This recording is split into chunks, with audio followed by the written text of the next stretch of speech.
السلام علیکم. Good to have you at Urdu audio books. حاضر خدمت ہے عبد الاحد کا ناول خائن ایپیسوڈ 2. ہمیں دیر ہو رہی ہے. تپتی ہوئی دھوپ اور تپتا ہوا بازار جس کا عروج پذیر ہوتا ہوا رش تپش میں تخفیف کی ساری امیدوں کا دم گھوٹ چکا تھا. ایک تو اماں کو بھی کیا پڑی تھی گرمیوں کے موسم میں شادی نپٹانے کی. وہ جھلا کر بولی، ہمارا حال کسی تلے ہوئے پاپڑ سا ہو رہا ہے. اس نے سر پر اڑے دوپٹے سے اپنا ماتھا پونچھا. جب جب کسی کا کندھا اس کے کندھے سے ٹکراتا اسے کوفت محسوس ہوتی. نورالعین نے مڑ کر اپنی شکایتیں درج کرواتی ہوئی بہن کا جائزہ لیا، پھر مسکرا دی. نوری، ہمیں چمن گلاب جانے کے لیے بھی دیر ہو رہی ہے. اس نے لہجہ مضبوط کیے حتمی پن کے ساتھ کہتے ہوئے اپنی بہن کو کچھ غیرت دلانے کی کوشش کی، مگر نہیں. نورالعین گونگے بہروں کی طرح اسے کسی خاطر میں نہ لاتے ہوئے سامنے پھیلے کپڑے کھنگالتی گئی. یاسمین نے نامحسوس انداز میں پیر پٹخ دیا. گھر میں تو آپ بیزار رہتی ہیں، پھر کیوں مجھے گھنٹوں سے بازار میں خوار کروا رہی ہیں؟ آپ جانتی ہیں ہمیں نفرت ہے بھیڑ سے. یاسمین بے طرح تنکی. نورالعین نے بلاخر اپنی بہن کو دیکھنے کی زحمت کی. تلائی دھوپ میں چمکتی ہوئی شہد آنکھوں میں سرد پن ٹھہرا. ہمیں تو بڑا وقت لگ جائے گا. تم چمن گلاب چلی جاؤ، ہم کام نپٹا کر گھر پہنچ جائیں گے. اس نے سرسری انداز اختیار کیا.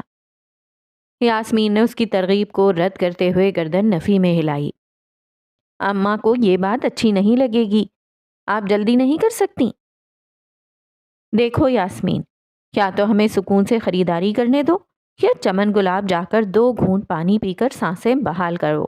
تم جانتی ہو ہم خریداری کرنے میں کبھی جلدی نہیں کرتے. اس نے اٹل انداز میں کہہ کر نظریں چرا لیں. بھیا، یہ کتنے کا ہے؟ یاسمین کی موجودگی کو نظر انداز کرتے دکاندار کو مخاطب کیا. یاسمین پسینے سے تر گندمی پیشانی پر بل لیے کچھ دیر سوچ میں مگن رہی. ایک نظر سر اٹھا کر بینائی چندیاتے ہوئے آفتاب کو دیکھ لیا اور فوری ارادہ بنا لیا. ٹھیک ہے پھر، اماں کو جواب آپ دیں گی. اللہ حافظ. وہ کہہ کر چلی گئی. نورالعین نے آنکھیں مستعد کر کے اپنے آپ سے دور جاتی بہن کو دیکھا. وہ جیسے ہی نظروں سے گم ہوئی اس کی سانسیں بحال ہوئیں. لینا ہے؟ دکاندار نے سوال داغ کر اسے ہوش دلایا. اس نے وہ کپڑا وہیں پر چھوڑ دیا. نہیں. اپنا دوپٹہ درست کر کے وہ وہاں سے چلی گئی.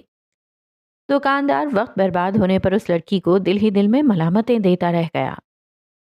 نورالعین نے اپنا دوپٹہ نقاب کے طرز میں سر پر یوں باندھا کہ صرف اس کی آنکھیں نمایاں ہوتیں.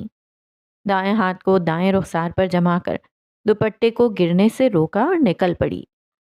سرد موہری اور بے نیازی سے چور آنکھوں میں کوئی انجانا سا خوف، کرب اور نامعلوم سی بے قراری در آئی.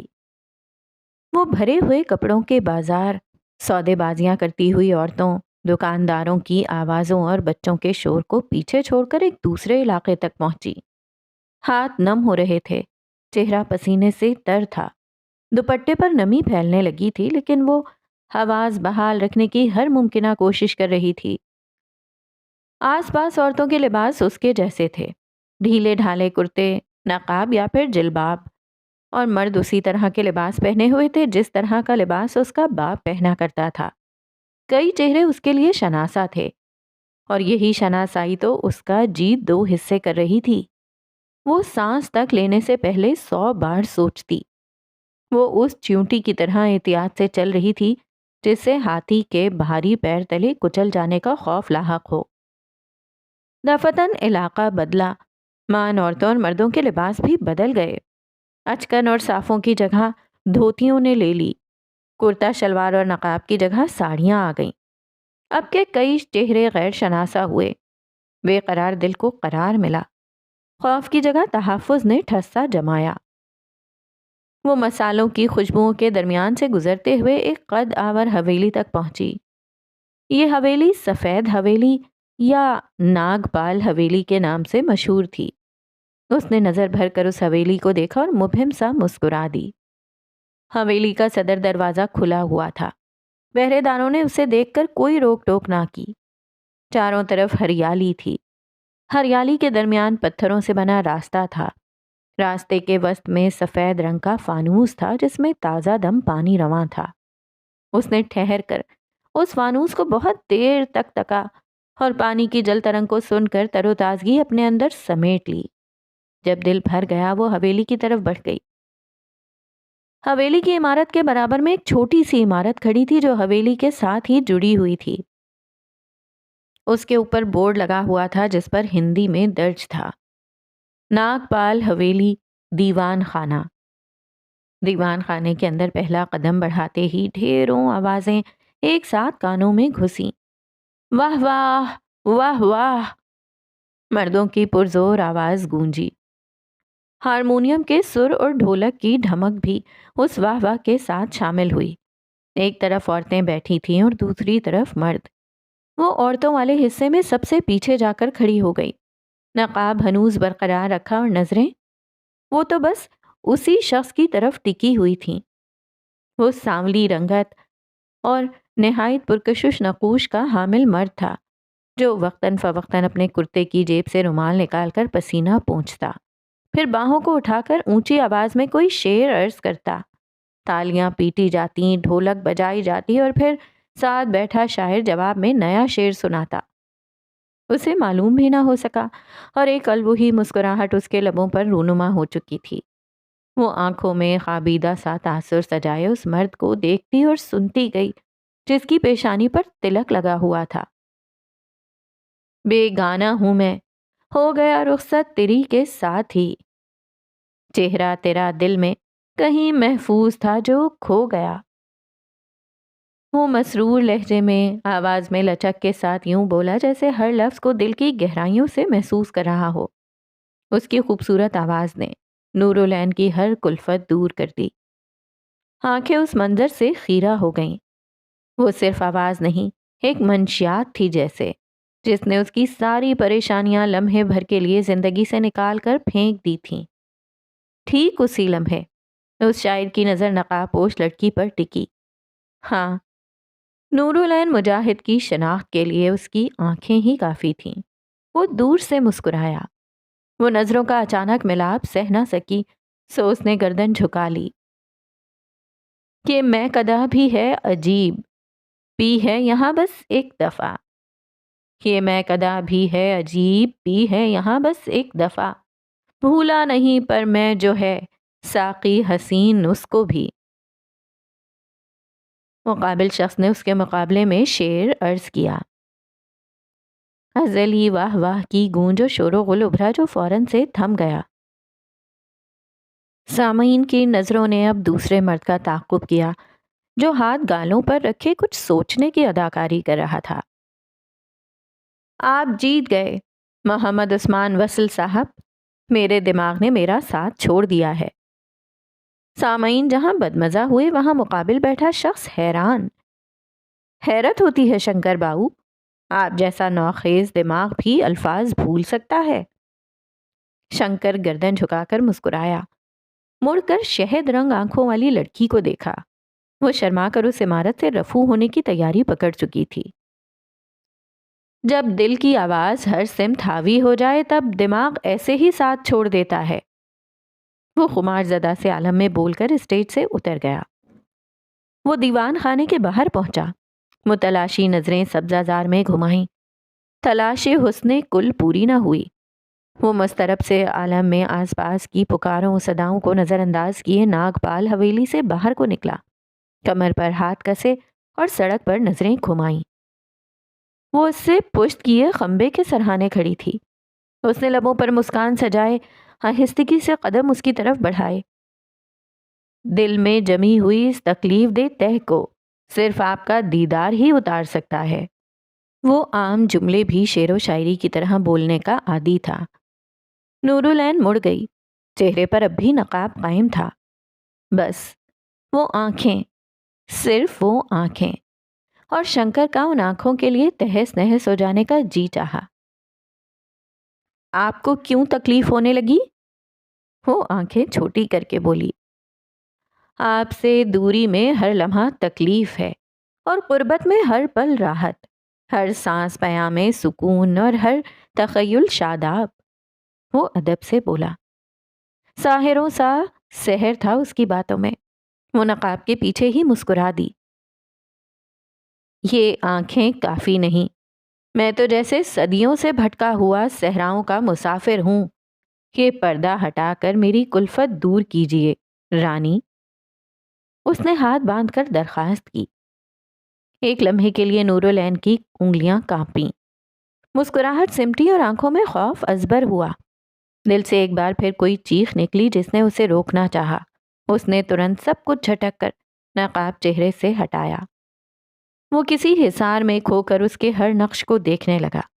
اس کی آنکھیں گہری اور پہاڑوں سی شان رکھنے والی، اس کی کماندار ابرو جو قدرتی طور پر بڑی نفاست سے ترشی ہوئی تھیں، اس کی گھنی لمبی پلکیں جو ہر چھپک کے ساتھ اس کے دل میں ہلچل مچا دیتی، ناک اس قدر نازک جیسے قدرت نے بڑے اہتمام سے تراشی ہو، ہونٹ گلابی اور ملائم اور ایسی مسکراہٹ سے آراستہ جو دیکھنے والے کے دل میں گھر کر لیں، رخسار ہلکے گلابی اور نرم جن پر ہر مسکراہٹ کے ساتھ گڑھا بن کر اس کے حسن کو چار چاند لگا دیتا۔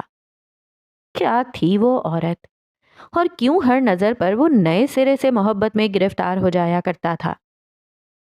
کیسی ہیں میرے دل کی شہزادی؟ اس کی آواز میں عزت و احترام برقرار رہا۔ آپ کو دیکھ لیا، سب بھول گئی، سب سب سب۔ وہ اسی کے انداز میں بولی۔ مگر میں ٹھیک نہیں۔ بھگوان کی قسم، جب جب کسی سے آپ کی شادی کا ذکر سنتا ہوں دل پر خنجر چل جاتے ہیں۔ وہ سیدھا مدعے پر آیا۔ یکبارگی نور العین ہوش میں آئی۔ مسرتوں بھرا تصور، خوشیوں بھرا احساس کہیں کھو گیا۔ اسے آس پاس لوگوں کی موجودگی کا احساس ہوا۔ اس نے دوپٹہ پھر سے نقاب کے طرز میں اوڑھا۔ آپ اپنے انداز سے مجھے یہ احساس کیوں دلا رہی ہیں کہ آپ اب بھی تیار نہیں؟ شنکر اب کے مسکراہٹ دبا کر بولا۔ ہاں، ہم ڈرتے ہیں شنکر، کیونکہ ہم فطرتاً ڈرپوک ہیں۔ ہمارا دل بہت چھوٹا ہے اور ہمت پست۔ ہم وہ نہیں کر سکتے جس کی آپ امید لگائے بیٹھے ہیں۔ وہ تقریباً روحانسی ہوئی۔ شنکر نے خفگی سے گردن دائیں بائیں ہلائی۔ آپ کو بس ایک قدم بڑھانا ہے اور شنکر آگے خود سے دشواری کا ہر پہاڑ سر کر لے گا۔ لوگ کیا کہیں گے اس سے نہ ڈریں، آپ کے گھر والے کیا کریں گے اس کی چنتا نہ کریں۔ شنکر کی محبت آپ کے لیے کافی ہونی چاہیے۔ وہ نہایت ٹھہر ٹھہر کر کسی ترنم کے ساتھ بات کرتا۔ واقعی کیا آپ میرے لیے سب کچھ رون سکتے ہیں؟ رون سکتا ہوں۔ شنکر مسکرا کر استہزائیہ انداز میں بولا۔ میں رون چکا ہوں۔ آپ کے لیے مشاعرے کو بیچ میں چھوڑ کر آیا ہوں۔ مشاعرہ جسے میں ڈنکے کی چوٹ پر اپنا عشق کہتا ہوں۔ وہ ایک بار پھر سے مسکرائی۔ دوپٹہ بے خیالی میں ہاتھ سے چھوٹا، چہرہ عیاں ہوا۔ اس کی کوئی ضرورت نہیں تھی، وہ دبی دبی آواز میں گویا ہوئی۔ آپ کے لیے کچھ کرتے وقت میں ضروری اور غیر ضروری کا خیال دماغ پر حاوی نہیں کرتا۔ آپ کے لیے جتنا کیا جائے ناکافی ہے، میرے دل کی ملکہ۔ آپ مجھ سے ملنے آئی تھیں، پھر یہ ناچیز آپ کو انتظار کیوں کرواتا؟ اس نے سینے پر ہاتھ رکھ کر کہا۔ بس ایک دفعہ اس معاشرتی فصیل کو پار کریں میرے لیے۔ میں شنکر ناگپال آپ کے اوپر پوری دنیا دان کر دوں گا۔ وہ محبت سے لبریز آواز میں بولا۔ نور العین کچھ دیر اسے دیکھتی گئی۔ اس نے بولنے کے لیے لب کھولے کہ ایک آواز اس کے کانوں سے ٹکرائی۔ شنکر میاں، یہ کیا چل رہا ہے؟ آواز اور لب و لہجے سے وہ کوئی برطانوی لگتا تھا۔ نور العین نے فوراً سے پہلے اپنا نقاب درست کیا، ایک الوداعی نگاہ شنکر کی طرف اچھالی اور فوراً سے پہلے وہاں سے نکل گئی۔ شنکر نے آنکھوں کے خمار اور زبان پر امٹتی اس شخص کے لیے گالیوں اور لعنتوں کو قابو کرتے ہوئے اس کی طرف متوجہ ہوا۔ کچھ نہیں رابرٹ صاحب، بس کسی راہ چلتے سے بات کر رہا تھا، وہ مؤدب انداز میں بولا۔ رابرٹ نامی برطانوی افسر مسکرایا۔ کیا واقعی؟ صرف بات چیت؟ تمہاری آنکھیں تو کچھ اور ہی بتا رہی تھیں۔ شنکر پہلے سے طرز میں مسکراتا رہا۔ ابھی تو ملاقات کا سرور ٹھیک سے ملا بھی نہ تھا اور رابرٹ مخل ہو گیا۔ اس نے دل ہی دل میں اس کی ساتوں پشتوں کو بددعائیں دیں۔ مجھے دیر ہو رہی ہے، ہم کسی دوسرے وقت بات کریں گے۔ اگر وہ تھوڑی دیر اور ٹک جاتا تو بدمزگی چہرے پر لے آتا، سو فوراً سے پہلے وہاں سے کٹ گیا۔ رابرٹ آنکھوں میں کسی شرارت کا پیغام لیے اسے دیکھتا گیا، پھر لبوں کو گول کیے سیٹی بجاتا سڑکوں پر دندنانے لگا۔ گرو بازار، شہر گردوارا کا زندہ دل اور گہما گہمی سے بھرپور بازار، گویا دنیا جہاں کی ساری رنگینیاں اور رونقیں اس خطے میں جا بسی ہوں۔ دکانوں کی قطار سے سجی تنگ گلیوں میں ٹانگوں کا شور، قدموں کی چاپ اور گاہکوں اور دکانداروں کی سودے بازیاں گونج رہی تھیں۔ بازار کے وسط سے اٹھتی مسالوں کی خوشبو، چائے کی کڑوی مگر تازہ دم بھاپ اور تازہ پھولوں کی مہک نے اسے مزید دلکش بنایا ہوا تھا۔ اس شادابی کو چار چاند لگاتی تھیں۔ شاہانہ اور چمکتی دمکتی سونار کی دکانیں۔ کہا جاتا تھا کہ گرو بازار میں اتنا سونا پایا جاتا ہے کہ خاک چھاننے پر بھی تمہیں سونے کے ذرات ملیں گے۔ یہی وجہ تھی کہ بازار کے احاطوں پر 24 گھنٹے پولیس کی نفری تعینات رہتی۔ چراغ عالم اپنے عروج کی انتہائیں سر کرتا ہوا بازاروں میں گھومتے ہوئے باسیوں کی خوب صبر آزمائی کر رہا تھا۔ ہر طرف مدھم سی بھن بھناہٹ تھی۔ ان بھن بھناہٹوں کے درمیان گردواروں سے نکلتی ہوئی گھنٹی کی گونج مخل ہو جاتی۔ مسالوں کی خوشبوؤں کے درمیان پہیوں کی مخصوص آوازوں کو جھڑک کر بازار میں اپنی خریداری میں غرق لوگوں کو چھوڑ کر ہم اس سونار کی دکان کی بالائی منزل کا رخ کرتے ہیں۔ دکان کے اوپر منقش جھروکا تھا جو ہمہ وقت سونار کے ٹھیلے کے لیے چھپڑے کا کردار ادا کرتا تھا۔ وہ جالی دار جھروکے سے بازار کا منظر دیکھ رہی تھی۔ غلافی آنکھوں میں کاجل لگا ہوا تھا۔ روایتی کشمیری ستواں ناک تلخی سے پھولی ہوئی تھی۔ شیتل بائی وہ کب سے انتظار کر رہا ہے؟ سونار اس کے پیچھے کھڑا شرمندگی سے مزین لہجے میں بولا۔ اس کی سرمئی غلافی آنکھیں سرد رہیں، چہرے پر رچ کر بے نیازی تھی۔ میں نے کہا تھا اسے بتائیں کہ میں فارغ ہوں۔ دنیا جہاں کی لاپرواہی تھی اس آواز میں۔ سونار نے کئی کڑوے الفاظ پیے اور بات جاری رکھی۔ بھگوان قسم ہے شیتل بائی، آج تک اپنی زبان سے نہیں پھرا۔ اس انگریز سے ملاقات کا وعدہ کر چکا نہ ہوتا تو کبھی آپ کی ترلے منتیں نہ کرتا۔ وہ منت سماجت کرنے والے انداز میں بولا۔ شیتل بائی مڑی۔ اس کی شخصیت میں کوئی سحر تھا، جیسے کوئی طاقت اور ماورائی قوت۔ اس کے مڑتے ہی سونار دم بخود رہ کر 2 قدم پیچھے ہو گیا اور پلک جھپکائے بغیر دیکھتا چلا گیا۔ اس نے ہری بنارسی ساڑی زیب تن کر رکھی تھی، کلائیوں میں تلائی کنگن سجے تھے، ستواں ناک پر ہیرے کی لونگ تھی، گردن پر سونے کا ہار تھا جو کہ سینے تک پھیلا ہوا تھا۔ ذرا ذرا سی حرکت پر اس کے زیور بجتے۔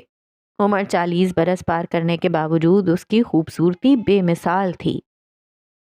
اور میں آپ کے وعدوں کا پاس کیوں رکھوں جب آپ نے میری پسند کا خیال نہیں رکھا؟ وہ تیش سے بولی۔ ماتھے پر لکیروں کی تعداد میں اضافہ ہوا۔ آپ جانتے ہیں میں ان سفید چمڑی والوں کو انتظار کروانے کی عادی ہوں۔ اس نے شان سے کہا۔ خطا ہو گئی، بھگوان قسم آج کے بعد کبھی یہ چوک نہیں ہوگی۔ اب میری عزت کا پاس رکھ لیں اور سن لیں اس گورے صاحب کو۔ شیتل نے کھا جانے والی نگاہ گنجے سونار پر ڈالی، پھر بیچارے کی بے بسی پر نرم پڑ کر ہاری ہوئی سانس باہر نکالی۔ چلیں، وہ منہ بنا کر بولی اور چل دی۔ سونار نے سکھ کا سانس لیا۔ وہ ایک باریک سی راہداری میں چل رہے تھے۔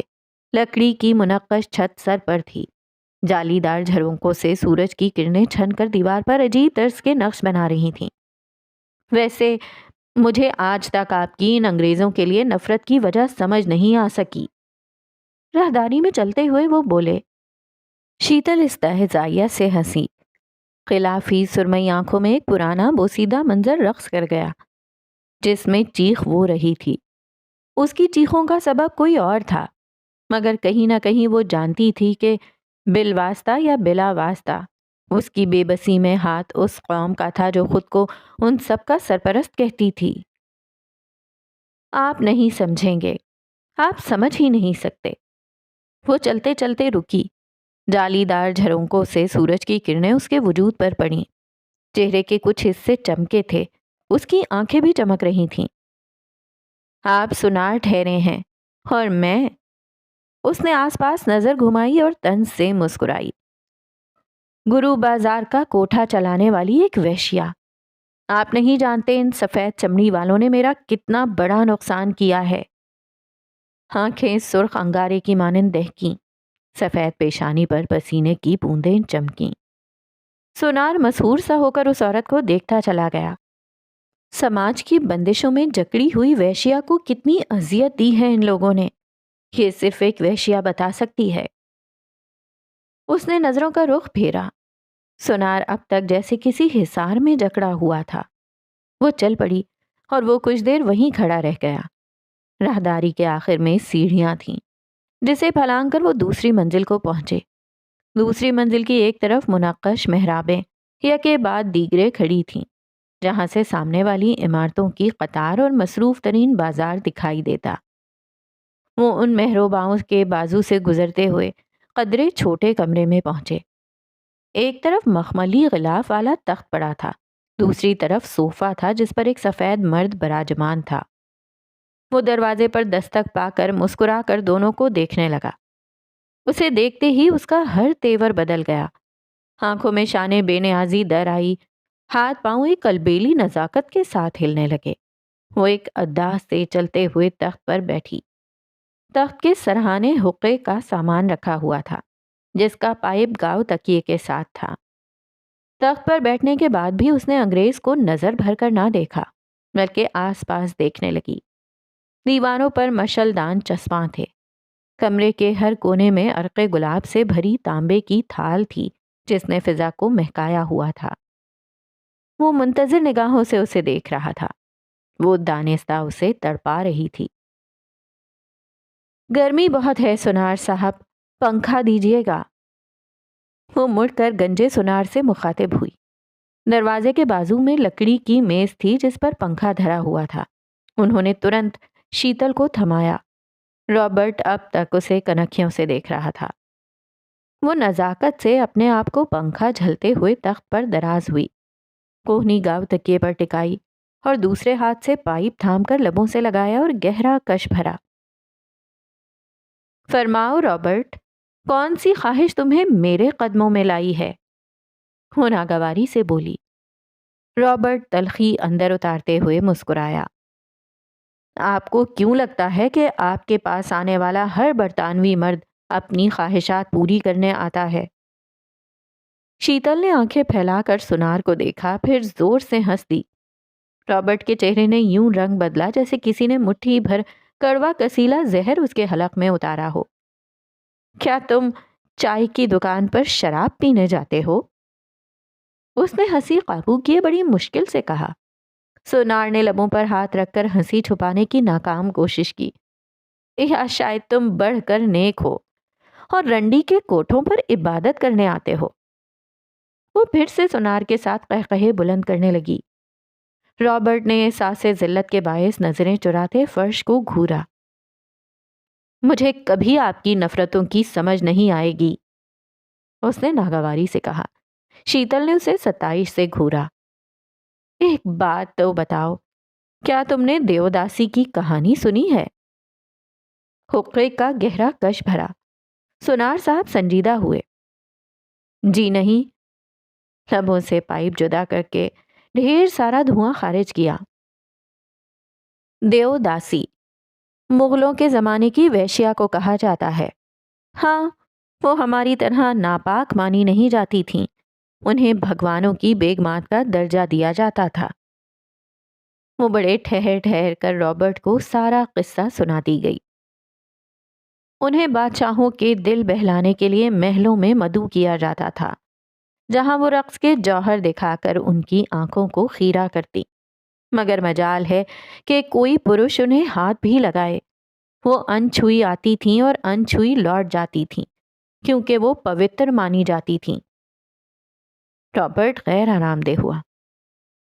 مگر تمہاری قوم آ گئی ہماری زمین پر، تم لوگ تو ہو ہی جانوروں جیسے، اپنی شہوتوں کو قابو میں نہیں کر پائے اور جسم فروشی کے لیے دیوداسی کا استعمال شروع کیا، یہاں تک کہ دیوداسی جو کسی زمانے میں مقدس مانی جاتی تھی اب گوشت کے باسی لوتھڑے سے بھی زیادہ گری ہوئی شے بن گئی۔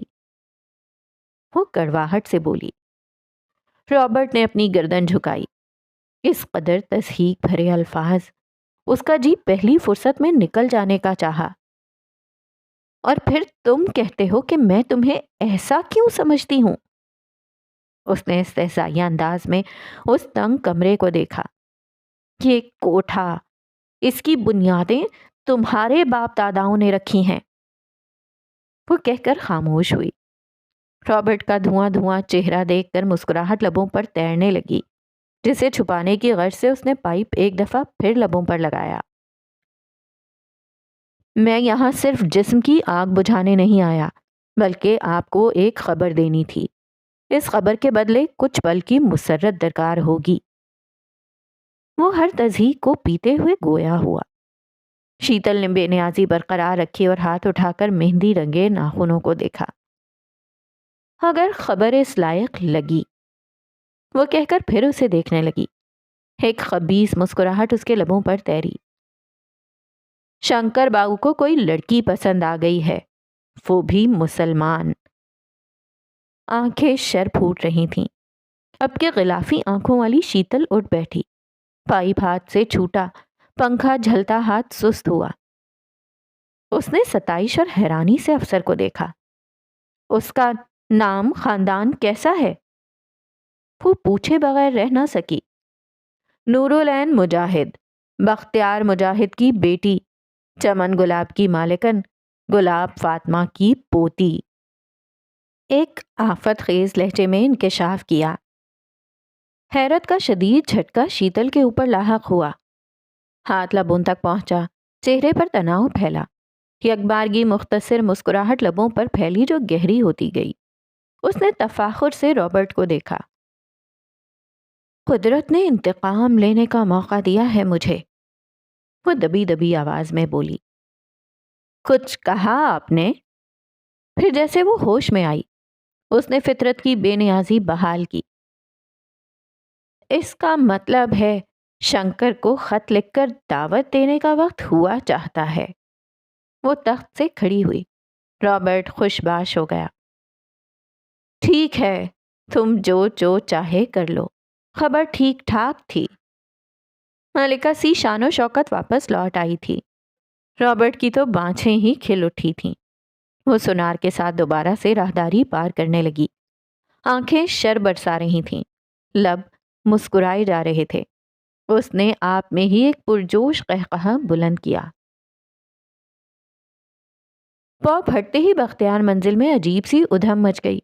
برتنوں کی کھنک نے نورالعین کی نیند میں دخل اندازی کی۔ وہ اٹھ بیٹھی۔ آسمان پر نیلگوں روشنیاں پھیلی ہوئی تھیں۔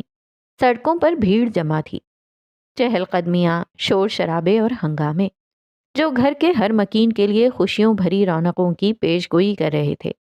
اس کا آپ مٹی مٹی کر رہے تھے۔ دل اتنا دکھ رہا تھا کہ اس کا جی چاہا کہ دیوار سے سر مار کر خود کو ہلاک کر دے۔ اس نے شکوہ کنا آنکھوں کے سنگ سرخ اینٹوں سے بنی چھت کو دیکھا۔ تو آپ ہم سے اتنا ناراض ہو گئے کہ نمازیں باقاعدگی سے قضا کروانے لگے ہیں؟ آنکھوں میں باغیوں سی آگ لیے اس نے شکایت کی۔ یک لخت آگ پر اوس پڑی۔ ندامت کے آسیب نے کئی منظر ذہن کے پردوں پر ابھارے۔ تپتا ہوا دن، سامنے کھڑا وہ شخص اور اس کے لیے کپکپاتی انگلیوں سے نقاب کھینچتی ہوئی نورالعین۔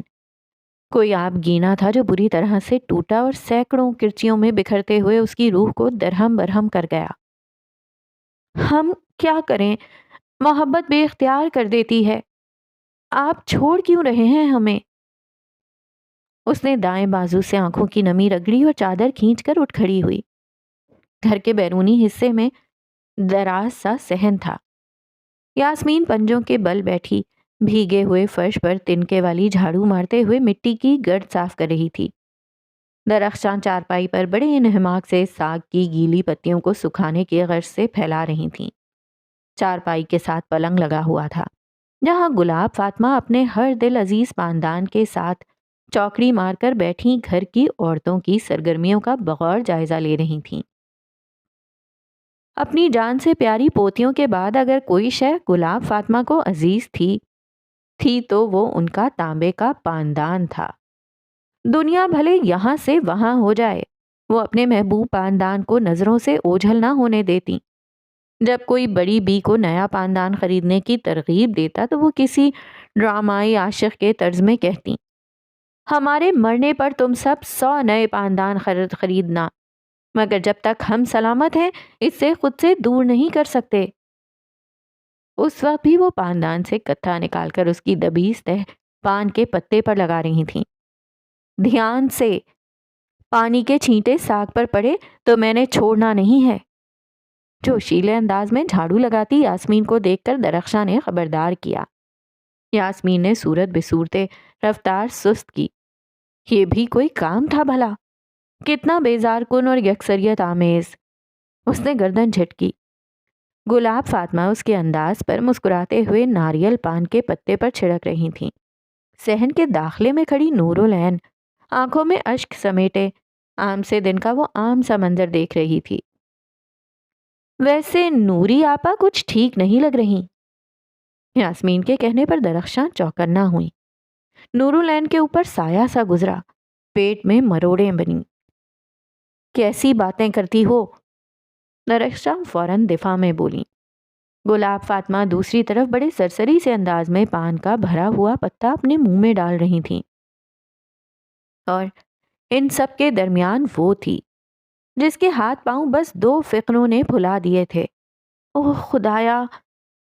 اور سر پھرے خادم کو مصیبت کے وقت بھی اس خدا کا نام یاد آیا جسے وہ چند گھڑی قبل کوس رہا تھا۔ آپ دیکھتی نہیں اسے؟ بات بے بات کھو جاتی ہے، کبھی بالکل چپ ہو جاتی ہے، کبھی چڑچڑانے لگتی ہے، کبھی طبیعت خرابی کا دعویٰ کرتی ہے، پھر معجزاتی طور پر صحت پکڑ کر بازاروں میں گھنٹوں خریداری کرتی ہے۔ یاسمین نے اپنے تئیں جیسے کوئی بڑی تشویشناک بات کہی، مگر درخشاں نے ان باتوں کو مختلف رنگ دیا، اس لیے سکون پذیر ہوئیں۔ تمہاری شادی نہیں ہو رہی سو تم نہیں سمجھو گی، یہ تو معمولی سی بات ہے۔ گھر چھوڑ کر دوسرے گھر جانے کا خیال عورت کو بوجھل کر دیتا ہے۔ درخشاں نے یاسمین سے زیادہ خود کو مطمئن کرنا چاہا۔ کیوں اماں؟ انہوں نے مڑ کر پان کے مزے لوٹتی گلاب فاطمہ کو مخاطب کیا۔ شادی سے پہلے میں کتنا شرماتی تھی آپ سے۔ پرانے وقتوں کی خوشنما یادوں نے رخسار سرخ کیے۔ پھر ایک ہفتے بعد اتنا بولی کہ ہمیں حیرت ہونے لگی کہ ان کی جگہ ہم ان کی ہمشکل کو تو نہ بیاہ لائے۔ پان حلق میں رکھے وہ اونچی آواز میں ہنس کر بولی، اور پھر بختیار اسے کہہ رکھا تھا بڑی خاموش مزاج ہے اس کی دلہن۔ وہ تو اگلی صبح میرے پاس آ کر دندناتا پھر رہا تھا کہ اماں کون سی بلا بیاہ لائیں۔ یاسمین ہنستی، جبکہ درخشاں نے اسے تند گھوری سے نوازا اور آنکھوں آنکھ ماں کا مذاق اڑانے پر سرزنش کیا۔ پھر ہم نے بھی حکم سنا دیا کہ تو جسے بلا قرار دے رہا ہے وہ اس گھر کی بہو اور میری بیٹی بن گئی ہے۔ تو زبان سنبھال لے اور تمیز سے اس کی سن اور کچھ اپنی سنا۔ اس کے بعد ہم نے کبھی بختیار کی زبان سے درخشاں کے لیے ترش الفاظ نہ سنے، اندر کمرے میں چاہے جو بھی کہتا ہو۔ وہ بڑے فخر کے ساتھ اپنے بیٹے کی تابعداری کا قصہ سنا رہی تھیں۔ یاسمین دمکتی ہوئی آنکھوں کے ساتھ انہیں سن رہی تھی۔ وہ ابا کو فقط اپنی دادی جان کے قصوں کی بدولت ہی جانتی تھی، اس لیے جب جب وہ ماضی کے قصے لے کر بیٹھ جاتی وہ یوں ہی انہیں سنا کرتی۔ 2 گھنٹے سے تم فرش رگڑ رہی ہو، کیا ہوگا جب دوسرے گھر جاؤ گی؟ باورچی خانے کے علاوہ بھی گھر کے بہت سارے کام ہوتے ہیں۔ درخشاں نے اسے کوس کر کام کی طرف متوجہ کیا۔ وہ اس مکمل منظر کی تاب نہ لا سکی اور داخلے سے ہٹ کر دیوار کے پیچھے کھڑی ہو گئی۔ وہ دن شدت سے یاد آئے جب وہ ان اٹکھیلیوں کا حصہ ہوا کرتی تھی۔ آخر کیا کرتی کہ وہ سب کچھ لوٹ آتا جو ہاتھ سے ریت کی طرح پھسلتا جا رہا تھا۔ آنسو بہنے پر بضد تھے اور قدم سیڑھیاں پھلانگ کر کمرے میں خود کو قید کرنے کے متمنی، مگر دماغ سے ایک آواز نکلی جس نے فرار کی ساری خواہشات کا دم گھوٹا۔ تم اپنے راز کی جھلک کسی پر پڑنے نہیں دے سکتی نور العین، صرف تم نہیں، تمہارا گھر اجڑ جائے گا۔ اس نے گالوں کو تھپکا جیسے خود کو ہمت دلا رہی ہو، چہرے کے تاثرات بحال کیے۔ السلام علیکم، وہ دروازے پر کھڑی بآواز بلند بولی۔ اس کے چہرے پر فرحت بخش مسکراہٹ دیکھ کر درخشاں نے یاسمین کو گھوری سے نوازا، جیسے اسے باور کرا رہی ہوں کہ سب کچھ خیریت سے ہے، مگر یاسمین اب تک نامحسوس سی تشویش کے سنگ اس کا جائزہ لے رہی تھی۔ طبیعت بہتر ہو گئی تمہاری؟ درخشاں اس کی طرف لپکی۔ جی، شاید موسم تبدیل ہو رہا ہے اس لیے۔ وہ یکبارگی بوکھلانے لگی۔ کوئی بات نہیں، تم زیادہ فکر نہیں کرو، کمرے میں جاؤ، آرام کرو، خود کو تھکاؤ نہیں، اور ہاں، آج لڑکیاں آئیں گی مہندی لگوانے۔ چہرے کی ساری تازگی جھاگ ہوئی، مسکراہٹ برقرار رکھنا دشوار تھا، جبڑے درد کرنے لگے۔ آج یاور کے گھر والے آئیں گے شام میں، رات میں پھر پوری برادری کی دعوت ہے، بزرگوں کی دعائیں لے کر اپنے گھر جانا۔ کیا مجھ جیسی پر کسی بزرگ کی دعا اثر بھی کرے گی؟ اس نے دل ہی دل میں سوچا۔ مسکراہٹ بجھ گئی تھی۔ یاسمین آنکھیں چھوٹی کیے اپنی بہن کا معائنہ کر رہی تھی۔ دعوت؟ نور العین بے اختیار بولی۔ درخشاں نے نرمی سے اس کے گال پر ہاتھ رکھا۔ میں جانتی ہوں تم پریشان ہوگی، جب میری شادی ہونے والی تھی میں بھی گھبرائی گھبرائی پھرتی تھی، تم فکر نہیں کرو اور شاباش جاؤ کمرے میں، نہ زیادہ سوچو، نہ ملنے جلنے کے خیال سے خود کو ہلکان کرو۔ انہوں نے الوداعی نگاہ سے نور العین کو دیکھا۔ نور العین نے خود ساختہ 2 قدم پیچھے بڑھائے۔ یوں لگتا تھا جیسے یہ دل کسی بھی وقت بند ہو جائے گا۔ وہ کیسے بتائے اس دنیا کو، اپنے گھر والوں کو، کہ وہ کس قدر سنگین غلطی کی مرتکب ہو چکی ہے۔ وہ ایک انسان سے محبت کر بیٹھی ہے اور یہ سماج محبت قبول کرتا نہ اس انسان کو۔ تو جناب یہاں اختتام کرتے ہیں خائن کی ایپیسوڈ نمبر 2 کا۔ مجھے پتا ہے کہ آگے کیا ہونا ہے اس کی کیوریوسٹی آپ کو بہت زیادہ رہے گی، مجھے بھی ہو رہی ہے، کیونکہ میں نے یہ ناول پہلے سے پڑھا ہوا نہیں ہے، میں بھی اسے آپ کے ساتھ ساتھ ہی سن رہی ہوں اور پڑھ رہی ہوں۔ تو جناب مجھے بھی نہیں پتا آگے کیا ہوتا ہے، اور دل تو میرا یہ چاہ رہا ہے کہ میں اسے پورا آج کی رات ہی پڑھ لوں، لیکن نہیں، آپ کا ساتھ بھی تو دینا ہے، تو آپ کے ساتھ ہی ساتھ میں اسے پڑھتی جاؤں گی، اور اس تمام چیزوں سے جس سے آپ گزریں گے میں آپ کے ساتھ ہی گزروں گی۔ تو کیا سٹوری ہے شیتل کی، کیوں وہ اتنی نفرت کرتی ہے گوری چمڑی والوں سے، اور اس کا کیا فائدہ ہے رابرٹ صاحب کا جو آ کے خبر دے رہے ہیں؟ کیوں بھائی، کیوں خبر دی آپ نے؟ لیکن تھوڑا سا افسوس بھی ہو رہا ہے نوری کے اوپر، یار اچھی بھلی مسلمان عورت ہے، کیوں اس کو پسند آ گیا ہے شنکر؟ اب محبت پہ تو کوئی زور نہیں ہوتا، لیکن ہونا چاہیے، دل کو قابو رکھنا چاہیے، مگر کیا ہوتا ہے اس کشمکش کا جس میں وہ اللہ سے شکوہ بھی کر رہی ہے، اس کو پتہ بھی ہے کہ وہ غلط ہے اور اللہ سے مانگ بھی رہی ہے کہ اس کے دل کو قابو میں رکھنا سکھا دے، کیا ہوتا ہے آخر میں؟ اور یاسمین جو کہ آلریڈی کھٹک چکی ہے اپنی بہن کی طرف سے، کیا وہ جان پائے گی اس کا راز؟ اور آگے کیا ہوتا ہے اس کے لیے انشاءاللہ تعالی کل ایپیسوڈ نمبر 3 کے ساتھ حاضر ہوں گے۔ اللہ حافظ۔